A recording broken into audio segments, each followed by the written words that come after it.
संसार तब तक ही रस में लगता है जब तक ये रस ना मिला हो। चाय तब तक ही मीठी लगती है जब तक कोई उससे अधिक मीठा रसगुल्ला ना खाया हो। उससे अधिक मीठा कुछ खा के फिर चाय को पियोगे तो फीकी लगेगी। तो संसार भी तब तक ही मीठा लगता है जब तक उससे अधिक मिठास भरे ठाकुर जी का ये रस ना चखाओ। जब वो चख लेंगे तो संसार फिर मीठा नहीं लगेगा। अभी ये रस नहीं चखा इसलिए संसार हमें अभी मीठा लग रहा है। ठाकुर जी ने कहा, गोपी मैं जानता हूं कि तुम अब दुनिया की नहीं रही हो, पर संसार है, कर्तव्य तो निर्वहन करना पड़ेगा। हमारे भी कुछ कर्तव्य हैं, वो भी हमें अभी आगे निभाने पड़ेंगे। और ये रस देने का उद्देश्य भी भगवान का एक ही है, क्योंकि अब ज्यादा समय भगवान के पास बाकी नहीं बचा। अब ये लीला को समेटना है, मथुरा जाना है। जाने से पहले भगवान गोपी को अंगीकार करना चाहते थे और भगवान ने वो कर लिया। सब गोपियों को आज्ञा मिली, सब अपने अपने घर आ गई। घर तो आ गई पर मन तो वहीं रह गया। और तन से आप कहाँ उससे फर्क नहीं पड़ता, मन से आप कहाँ उससे ज्यादा फर्क पड़ता है। कई जीवन में ऐसे होते हैं हम उनके तन से नजदीक होते हैं पर मन से नहीं होते। और कोई ऐसा होता है वो हजारों किलोमीटर दूर भी आपसे हो पर मन से आप उनके करीब रहते हो। तो भले संसार में रही गोपी पर मन श्याम सुंदर से जुड़ा रहा। फिर भगवान ने प्रलंबासुर आदि दैत्यों का उद्धार करने के उपरांत मथुरा जाने की योजना बनाई। ये सब भगवान की लीला ही है, ये सब भगवान का ही नाटक चल रहा है। वो ना चाहते तो थोड़ी ब्रज छोड़ के जाते, पर ये सब लीला है उनकी। सब पर कृपा भी करनी है, लीला भी करनी है, उद्धार भी करना है। तो आज भगवान ने एक लीला करी। क्या लीला करी? भगवान ने प्रेरणा दी नारद जी को। नारद जी ने जा करके कंस के कान भरे। नारद जी बोले, अरे भैया कंस, अब तक तुझसे देवकी का 8वां पुत्र न ढूंढा गया, हद हो गई। इतने दैत्य तूने भेजे मारने के लिए, पर उसका मारना तो छोड़ो, बाल भी बांका कर पाए, बाल भी उखाड़ पाए? कंस बोला नहीं। पूतना भेजी सो मार दी, तृणावृत भेजा वो पछाड़ दिया, दैन का सुर पटक लगा दी, प्रलंबासुर को मार दिया, सबको मार देता है, इतना शक्तिशाली है। नारद जी बोले, पर तुमसे ज्यादा शक्तिशाली थोड़ी है। अब नारद जी तो नारद जी हैं, नारायण नारायण। नारद जी बोले, तुमसे ज्यादा शक्तिशाली थोड़ी है, और वो तुम्हारे ही हाथों मर सकता है। इसलिए एक काम करो, उसे वहां किसी दैत्य को भेजने की जगह उसको यहां बुला लो। यहां आओ अपनी आंखों के सामने, फिर उसका वध कराओ, फिर देखो कितना बल है, हमें भी पता लगे, तुम्हें भी पता लगे। कंस बोला, ये तो एकदम बढ़िया आइडिया नारद जी, पहले क्यों नहीं दिया? बोले, अब दे दिया, अब मान ले। बोले ठीक है। तुरंत अक्रूर जी, नारद जी ने कहा किसी विश्वास पात्र को भेजना जिसपे यशोदा और नंद बाबा भरोसा कर सके, तभी तो अपने पुत्र को भेजेंगे। बोले हाँ, अक्रूर जी हैं, एक ऐसे हैं हमारी मंत्री पद में जिस पर नंद यशोदा थोड़ा भरोसा रखते हैं, उनको भेज दिया गया। तो श्री अक्रूर जी महाराज रथ लेकर के आज वृंदावन आए। मथुरा से वृंदावन की ओर रथ चल पड़ा। जैसे रथ वृंदावन की ओर चला, ठाकुर जी की आंख में अश्रु आ गए। भगवान समझ गए कि रथ निकल चुका है और अब हमारे पास ज्यादा अधिक समय नहीं बचा है। रथ आया वृंदावन में। सब बोले, अरे महाराज कंस ने दूत भेजा है, महाराज कंस ने एक दूत को भेजा है, बड़ा कुछ सुना है, बड़ा संदेशा लेकर के आया है, बड़ा संदेशा आया। नंद यशोदा माता दोनों ने मिलकर के अक्रूर जी का स्वागत और सत्कार किया। भैया दूसरा ले लो, अभी से ले लो। तो नंद बाबा और यशोदा मैया ने स्वागत किया अक्रूर जी का। अक्रूर जी पधारे, आसन पर विराजमान किया, उनको जलपान कराया, भोजन प्रसादी की व्यवस्था करी। भोजन कराने के बाद दोनों नंद यशोदा बैठ गए अक्रूर जी के सामने। नंद बाबा ने कहा, रे अक्रूर जी, अपना उद्देश्य क्या संदेश लेकर के आए और हमको पहले बता देते, हम ही चल के आ जाते। अक्रूर जी ने कहा, बाबा कुछ काम ही इस प्रकार था कि हमारे आए बगैर तो काम चलता नहीं, इसलिए हमें ही आना पड़ा। तो क्या संदेश है? बोले संदेश नहीं, हम एक वाहक बन करके आए हैं। महाराज कंस एक यज्ञ कर रहे हैं। आज तक बड़े यज्ञ किए उन्होंने, पर आज वो एक ऐसा यज्ञ करने जा रहे हैं जिसमें पूरे विश्व भर के बड़े बड़े योद्धाओं को बुलाया जा रहा है। नंद बाबा बोले, अच्छा, लेकिन उस उत्सव में हमारा क्या काम? अक्रूर जी ने कहा कि महाराज आपके लिए नहीं, न्योता आया है आपके दोनों पुत्र कृष्ण और बलराम के लिए। नंद बाबा हंसे। नंद बाबा बोले, हमारा कन्हैया, हमारा दाऊ ये कोई योद्धा थोड़ी है, योद्धाओं के लिए उत्सव रखा है तो योद्धाओं को बुलाओ। अक्रूर जी बोले, योद्धा से कम भी नहीं है। सुना है 6 दिन के ने पूतना मार दी, अघासुर मार दिया। महाराज कंस देखना चाहते हैं इनका पराक्रम, इनका बल देखना चाहते हैं। पर नंद बाबा तो जानते हैं कंस की क्रूरता, कंस की नजर, कंस की दृष्टि कैसी है। नंद बाबा भली भांति परिचित हैं। इसने अगर ये उत्सव रखा है और कृष्ण बलराम को बुला रहा, मतलब कुछ तो इसके मन में चल रहा है, दिमाग में चल रहा है। ये सब बातें हो रही थी और वहीं पे मैया यशोदा खड़ी थी। मैया यशोदा ने जैसे देखा कि ये कृष्ण और बलराम को साथ में ले जाने आया है, सुन करके मैया वहीं जमीन पर बैठ गई, चुपचाप बैठ करके सुन रही थी। और फिर उठी, उठ करके हिम्मत करके कृष्ण के समीप गई, जा करके तुरंत अपने हाथों से माखन निकाला। क्यों माखन निकाला? बोले कल कृष्ण जा रहा है तो आज उसको अपने हाथ से माखन निकाल करके खिलाऊंगी। और अक्रूर जी कह रहे हैं कि कृष्ण 2 दिन के लिए हमारे संग जा रहा है, 2 दिन बाद उत्सव जैसे ही खत्म होगा तो हम उसे वापस भेज देंगे। पर यशोदा मैया जानती है कि 2 दिन की बात नहीं है। ये माता यशोदा जानती है कि ये मेरा और कृष्ण का अंतिम मिलन है, इसलिए माखन निकाल करके अपने हाथों से कन्हैया को खिला रही है। ठाकुर जी कह रहे, मैया आज तू कछु चुप चुप सी लग रही है, का है गयो? मैया बोली, लाला मथुरा से अक्रूर आया, तुझे पता है? ठाकुर जी बोले, हाँ पतो है। किस लिए आया ये पता है? हाँ ये भी पतो है। मैया मुँह को लेने आयो है? मैया बोली, हाँ तुमको लेने आया है। ठाकुर जी बोले, मैया हमको बड़ो चाव चढ़ो है कि हम जाएंगे परसों और नया शहर देखेंगे, मथुरा देख करके आएंगे।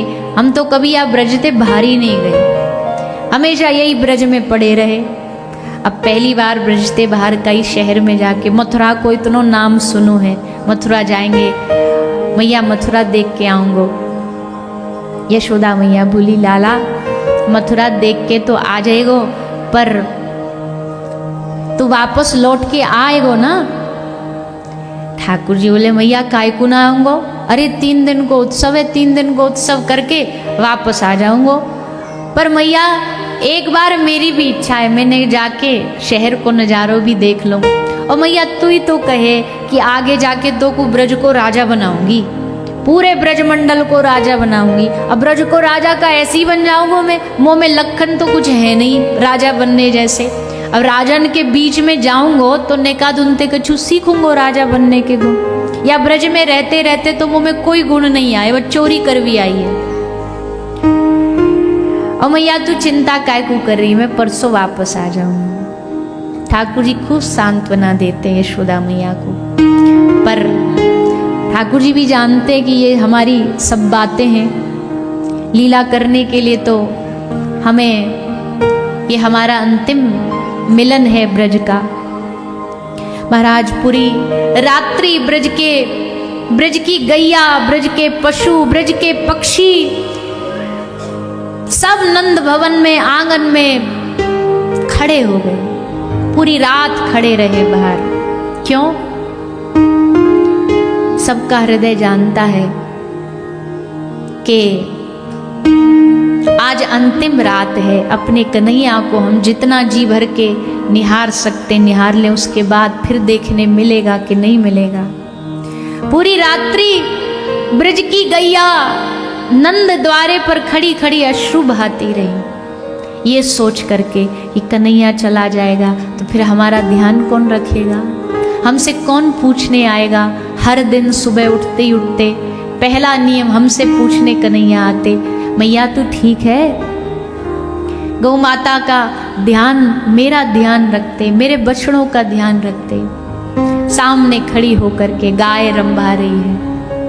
मोर, आज मयूर की आंखों से झरझर अश्रु बह रहे हैं। हमको जिन्होंने अपने अंग में सबसे उच्च स्थान दिया, हमको अपने माथे पर बिठाया, वो श्याम सुंदर अगर चले गए ये ब्रज छोड़ के तो हम कैसे जिएंगे? शुक, पिक, मयूर, कोयल, अरे ब्रज को तो कृष्ण दर्शन की ऐसी आदत बन गई थी कि ब्रज की कोयल भी कुहू कू कहना भूल गई थी। वो भी कुहू कू छोड़ करके कृष्ण कृष्ण बोलना सीख गई। सुबह ब्रज के मयूर मोर भी सबकी सुबह तभी होती थी। ब्रज में सूरज निकलने से सुबह नहीं होती थी, ब्रज की सुबह तब होती थी जब कृष्ण का चेहरा देख लेते थे। या अब ब्रज में सुबह हो गई, अब प्रातःकाल हो गया। शुक पिक मोर बाहर खड़े खड़े, वृक्षों, पूरा वृंदावन के जितने पक्षी हैं सब अपना अपना आशियाना छोड़ के आज नंद भवन में डेरा डाल लिया सबने। यशोदा मैया कहती है नंद बाबा से, मेहर देखो तो आज इतना हल्ला क्यों हो रहा है, ये बाहर क्या मेला लगा है? ग्वाला बाहर खड़े हैं। क्यों? कन्हैया जैसे ही तैयार होगो हम को हाथ पकड़ के जबरदस्ती खींच लेंगे, कन्हैया को जावे ना देंगे। गोपियां खड़ी हैं। किसी ने जाकर के वृषभानपुर में बरसाने में श्री किशोरी जी को बताया।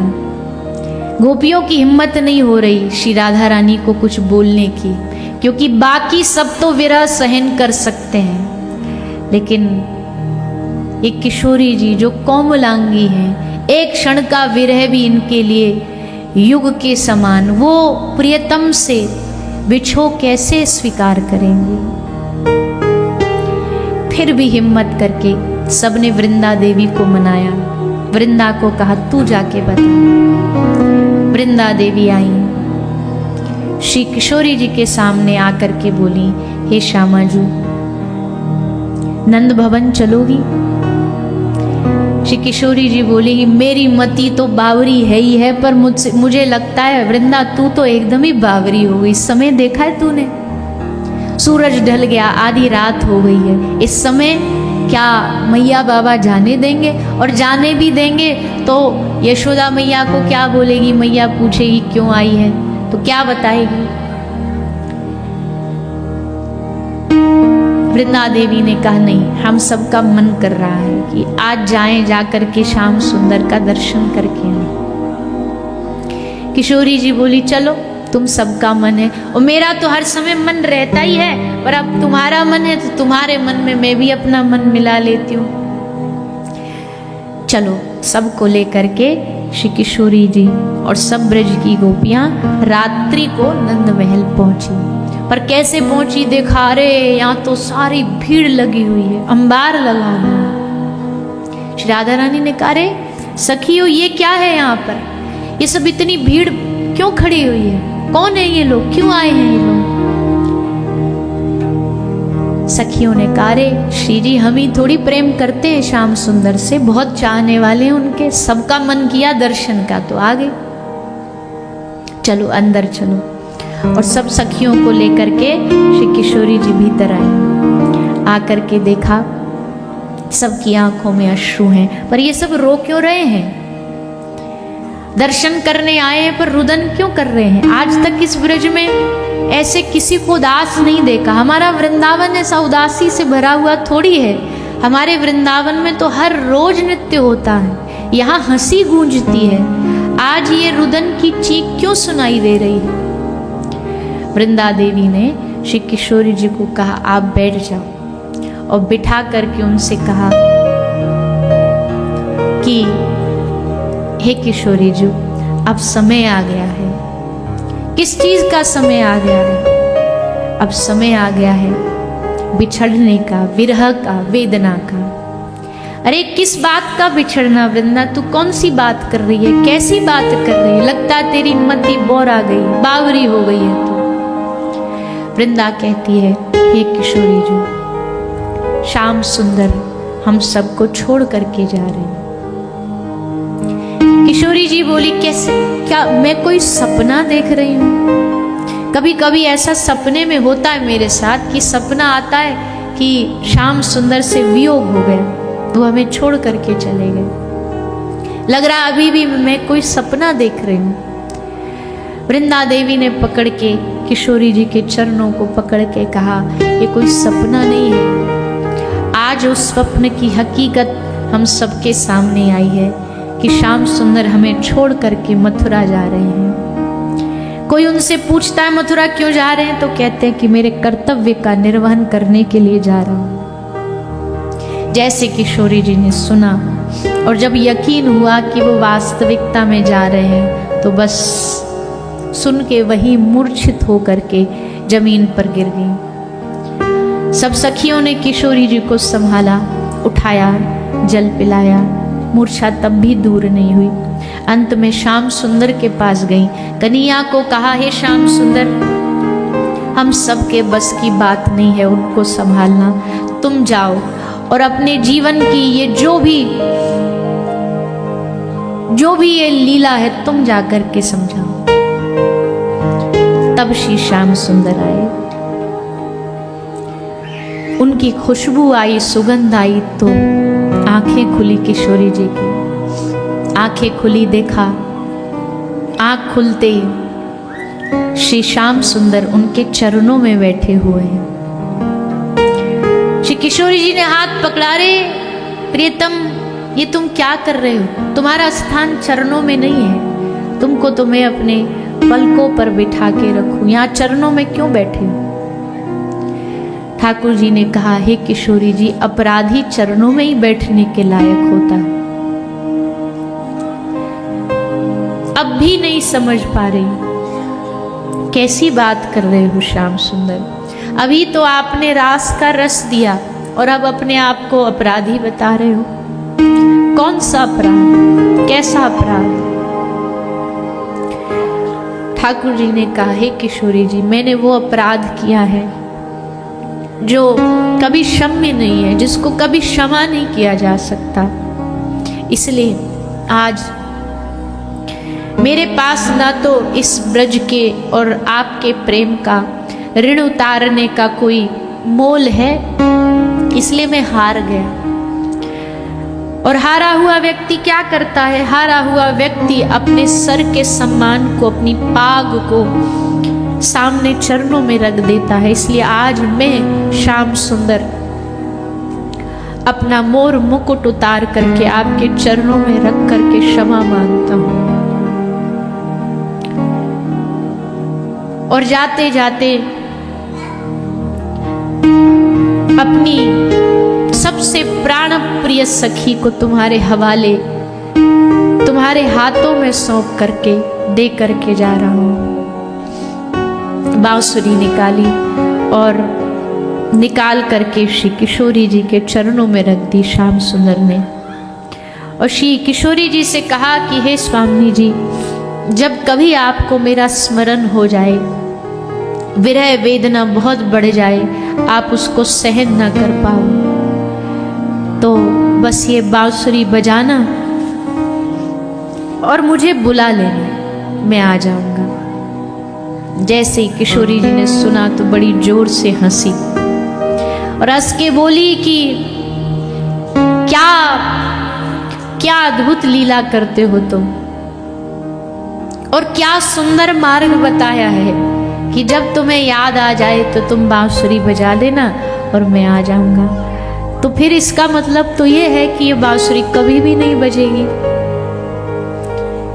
क्यों?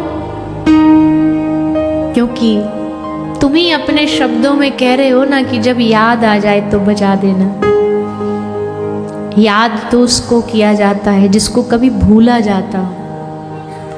जो कभी भूला ही ना जा सके उसको उसकी याद का प्रश्न भी नहीं उठता। हमारे लिए तो आठों याम, हर पल, हर क्षण हमारे जीवन में केवल आप ही हो। लेकिन हाँ, तुम देके जा रहे हो तो इस बांसुरी को मैं अपने पास सुरक्षित रखूंगी और जब आओगे तो तुम्हें वापस लौटा दूंगी। ठाकुर जी ने श्री जी से कहा कि ये ब्रज मैं तुम्हारे हवाले छोड़ करके जा रहा हूं। आज से ये ब्रज के सुख की जिम्मेदारी है किशोरी जी तुम्हारी। यहाँ का ध्यान रखना, इस ब्रज का ध्यान रखना। और हाँ, एक बात और, चाहे एकांत में जा करके कितने भी अश्रु बहा लेना, लेकिन कभी इन ब्रज के लोगों के सामने अपने अश्रु न गिरने देना, क्योंकि आप ही न संभलोगी तो ये ब्रज कैसे संभलेगा।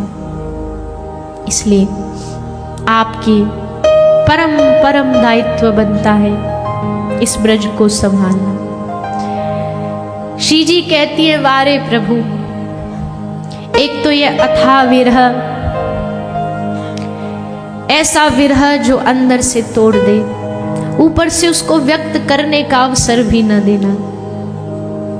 पर प्रियतम का कष्ट भी उसका प्रसाद है, उसके दिए गए अश्रु भी उसका आशीर्वाद है। इसलिए स्वीकार है हमें तुम्हारी शर्त।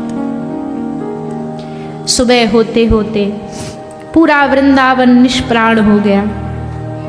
सुबह प्रातःकाल होते होते सूर्य उदय हुआ।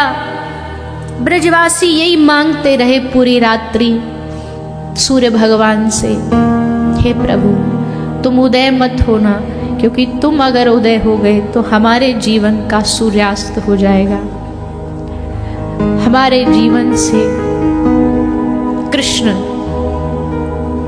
सदा के लिए चला जाएगा। भगवान फिर भी सबको कहते जा रहे, अरे बाबरो, ऐसे रो रहे हो जैसे मैं कभी वापस ही नहीं आऊंगा। परसों तक की तो बात है, परसों लौट आऊंगा। सबको कह के वादा करके एक ही बात कह रहे, परसों लौट आऊंगा, परसों लौट आऊंगा। लेकिन सबका हृदय जानता है, क्योंकि ये सब भगवत परिकर ही हैं, सब जानते हैं कि ये सब बातें हैं। रथ तैयार हुआ, अक्रूर जी रथ पर बैठे, कृष्ण बलराम दोनों रथ पर बैठे। रथ चलना आरंभ हुआ। यशोदा मैया अपने कक्ष में मूर्छित होके पड़ी है। किसी ने बोला, मैया लाला जा रहा है, क्या अंतिम बार देखेगी नहीं? यशोदा मैया उठी, भागी, दौड़ी रथ की ओर। रथ की ओर भागते भागते, दौड़ते दौड़ते कन्हैया को आवाज आई, मैया पुकार रही थी, लाला लाला। उतरे श्याम सुंदर रथ से। अक्रूर को कहा, अक्रूर रथ रोक। अक्रूर ने रथ रोका, दौड़े दौड़े मैया के पास आए, मैया को गले से लगाया। मैया कहती है, लाला एक बात कहूं? हाँ। कल जब ये अक्रूर नंद बाबा से बात कर रहा था, मैं सुन रही थी, और सुनते सुनते मैंने सुना कि अक्रूर कह रहा था कि तू मेरा पुत्र नहीं है, तू देवकी का पुत्र है, तू वसुदेव का पुत्र है। पर पता नहीं तूने जन्म कहीं भी लिया हो, किसी भी गर्भ से लिया हो, पर कन्हैया मैंने तुझको प्रेम माँ की भांति किया। तुझे भी ये बात पता लगेगी, आज नहीं तो कल मथुरा में तुझे कोई कहेगा कि तू मेरा पुत्र नहीं है, और फिर कहीं तेरे मन में आए। यही कारण था कि यशोदा मैया ने मुझे उखल से बांध दिया, डांटती थी। कहीं तू इस बात से क्रोध में आकर के मुझे भूल मत जाना। कन्हैया कहते, मैया तू कैसी बात करती है, चाहे सारा जगत कहे कि मैं तेरा पुत्र हूँ, नहीं हूँ, पर माँ मैं जानता हूँ मैं तेरा पुत्र हूँ और तू मेरी माँ है, तू मेरी मैया है। और मैया तू कहती है कि कहीं नाराज हो जाए, मैंने तुझे उखल से बांध दिया। अरे मैया, जितना प्रेम तूने मुझे किया है, जितना प्रेम तूने मुझे दिया है, मैं भगवान, मैं कृष्ण पूरा जीवन भी लगा दूं तो तेरे ऋण से ऋण नहीं हो पाऊंगा। केवल मेरा सुख देखा तूने, हर पल केवल मेरा सुख। पर तू माता चिंता न कर, परसों लौट आऊंगा। ये कहते हुए सबको सांत्वना देते देते आगे बढ़े। रथ आगे बढ़ा। जैसे रथ आगे बढ़ा, ब्रज की सारी गोपियां रथ के सामने आकर के लेट गई। आज अगर ये रथ जाएगा तो ये शरीर के ऊपर से जाएगा। ये शरीर तो वैसे भी बचने वाला नहीं है। आज नहीं तो कल कृष्ण के विरह में प्राण तो छूटेंगे, तो आज छूट जाए। रथ के सामने आकर के लेट।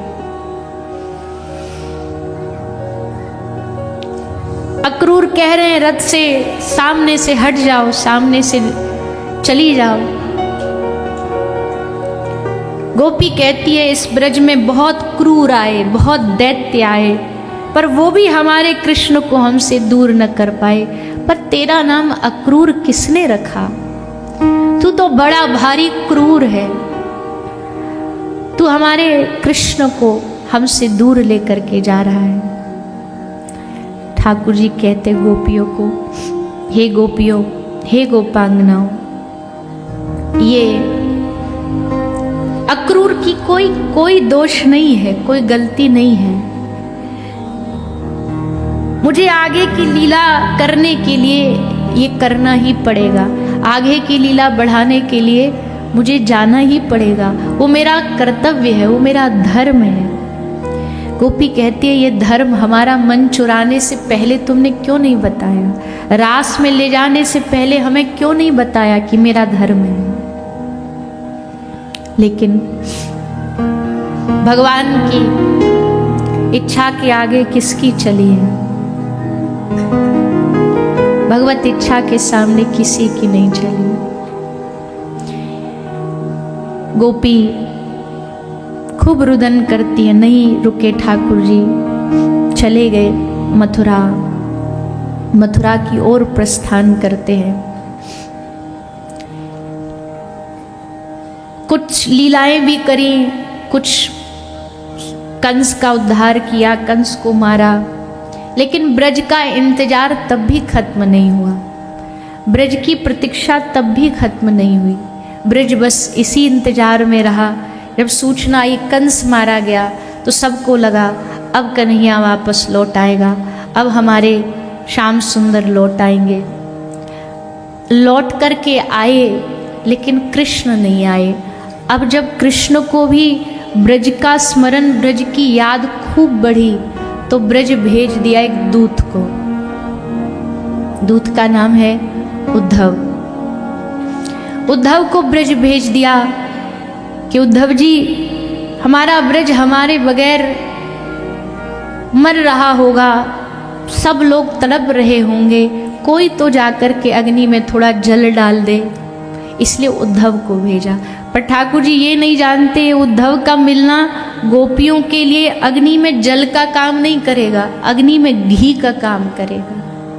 प्रियतम की कोई प्रिय वस्तु पास आ जाए तो प्रियतम की और याद बढ़ जाती है और स्मरण बढ़ जाता है। उद्धव आए ब्रज में, समझाने के भाव से आए कि मैं ब्रज के लोगों को समझाऊंगा।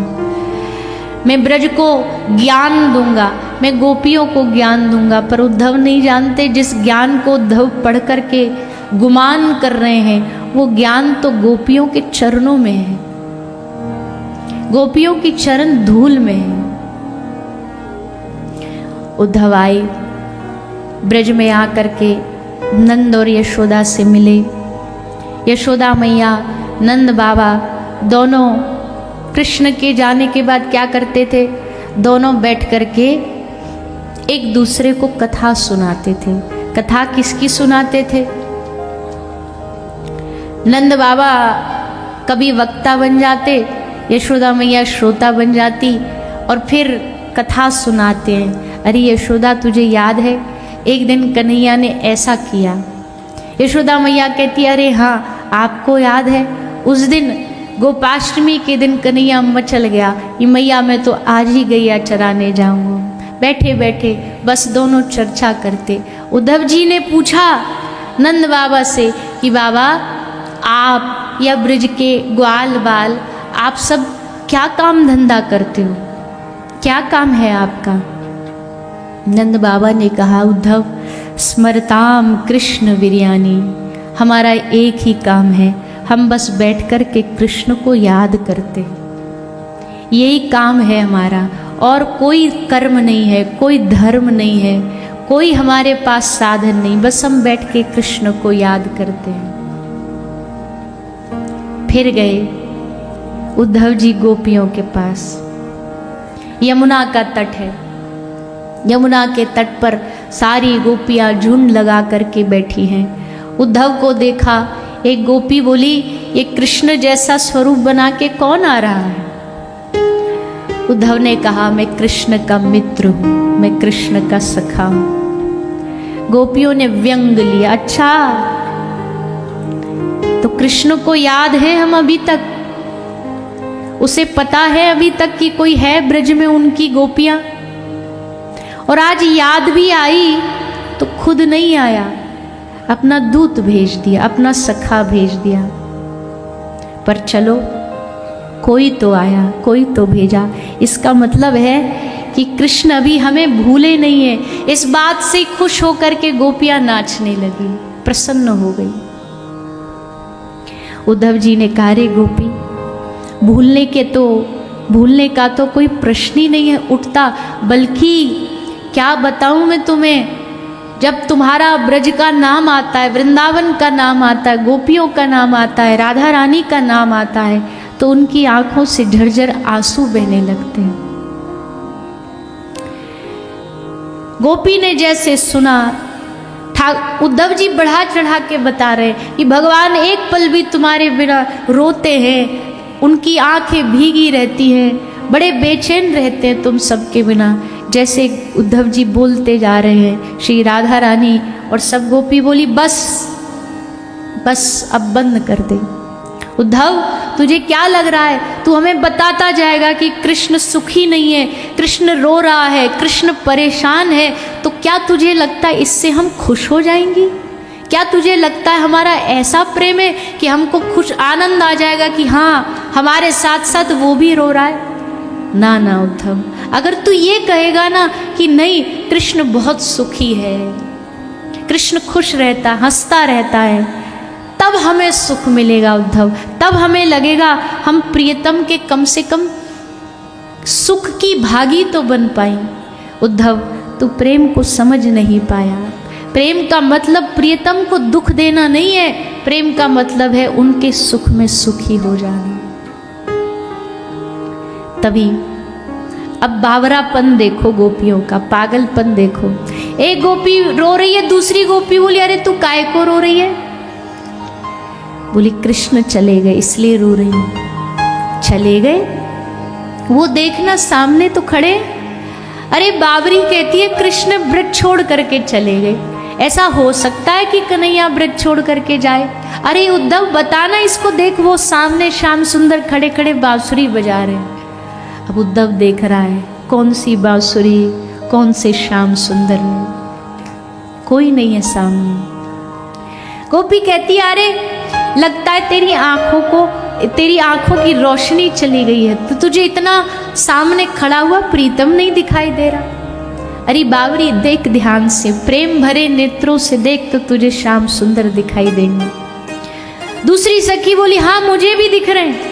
तीसरी बोली हाँ हाँ हाँ मुझे भी दर्शन हो रहा है। सारी गोपी खुशी से नाचने लगी, आहा श्याम सुंदर आ गए, श्याम सुंदर आ गए। सबरी गोपियों में मानो प्राण वापस लौट आए, सब खुश हो गई। तभी उद्धव बोला तुम कैसी बात कर रही हो, श्याम सुंदर मथुरा में है, मैं उन्होंने भेजा है मुझे। देखो ये उनकी बांसुरी, ये देखो ये उनकी माला, ये उनका पीतांबर, कृष्ण ने मुझे भेजा है।